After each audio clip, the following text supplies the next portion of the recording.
Ayat hari ini adalah Markus 3, ayat 7-12. Mari kita baca bersama. Kemudian Yesus dengan murid-muridnya menyingkir ke danau, dan banyak orang dari Galilea mengikutinya.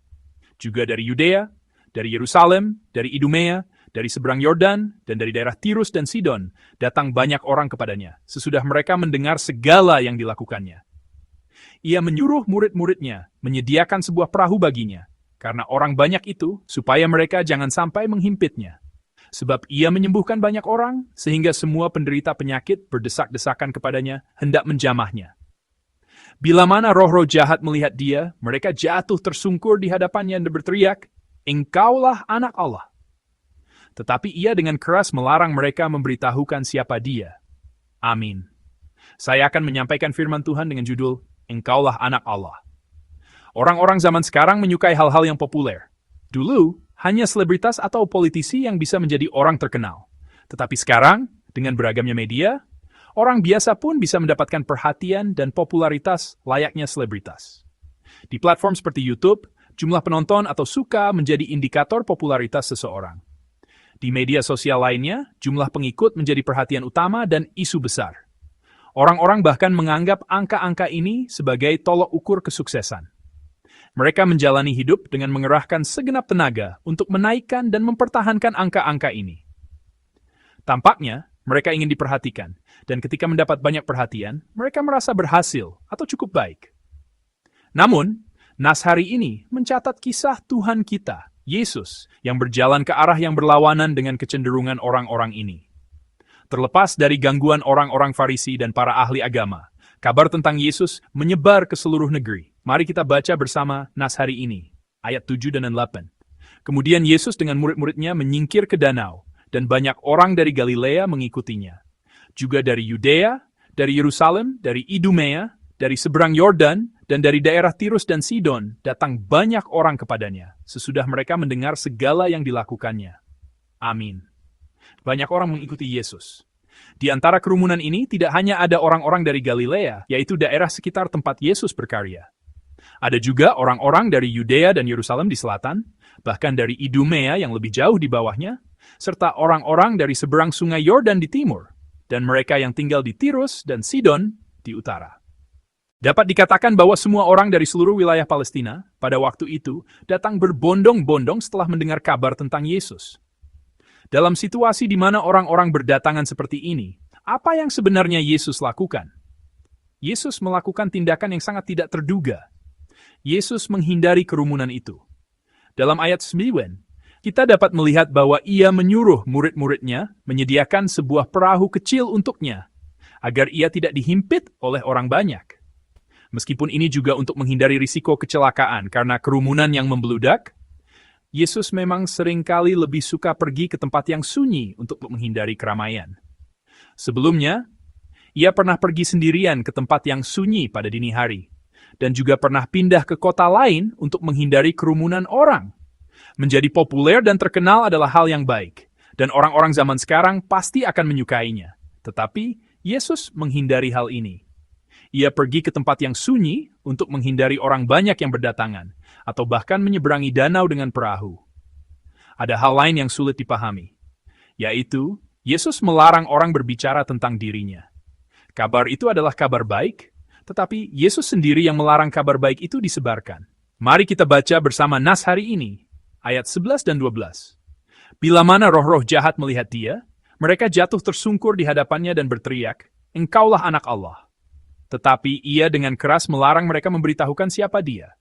Amin. Setiap kali roh-roh jahat melihat Yesus, mereka tersungkur di hadapannya dan berteriak. Alkitab mencatat bahwa mereka berteriak, "Engkaulah anak Allah." Ungkapan bila mana menunjukkan bahwa hal ini sering terjadi. Selain itu, jika kita membaca Injil Markus, setelah penyembuhan atau mujizat, Yesus seringkali memberi perintah diam kepada orang yang disembuhkan. Jangan katakan kepada siapapun.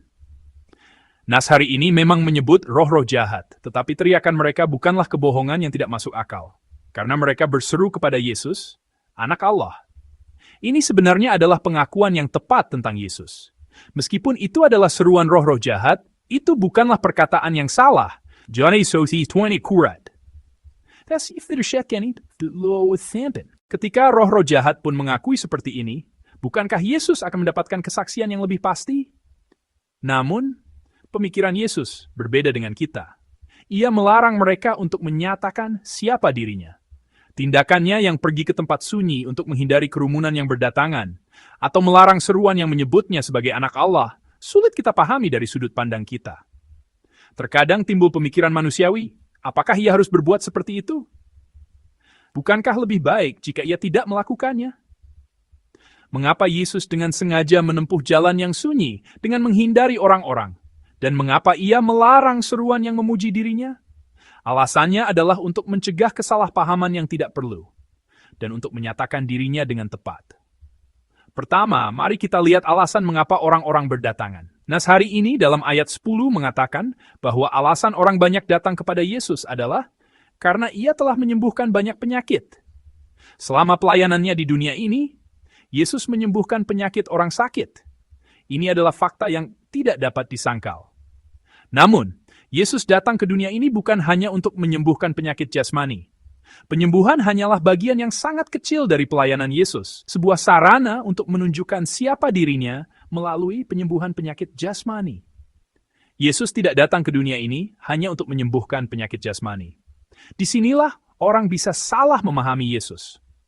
Meskipun penyakit jasmani mereka disembuhkan sekarang, suatu saat nanti mereka akan mati lagi.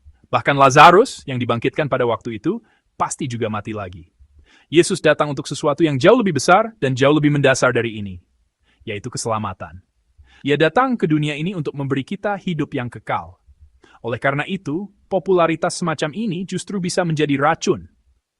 Jika Yesus terlalu menonjol karena satu pelayanan spesifik tertentu atau terikat hanya pada pekerjaan tertentu, hal itu dapat sangat menghalangi pelayanan yang seharusnya ia lakukan. Yesus datang ke dunia ini untuk mati di kayu salib dan bangkit kembali.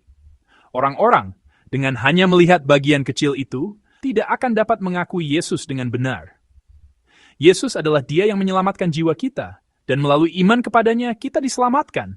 Tetapi ia bisa saja hanya diingat sebagai penyembuh penyakit jasmani, sebagai dokter yang baik, atau tabib yang hebat, bukan sebagai objek iman. Karena bahaya inilah Yesus menghindari posisi populer dan tempat di mana orang-orang memujanya. Alasan ia membungkam mulut roh-roh jahat pun sama.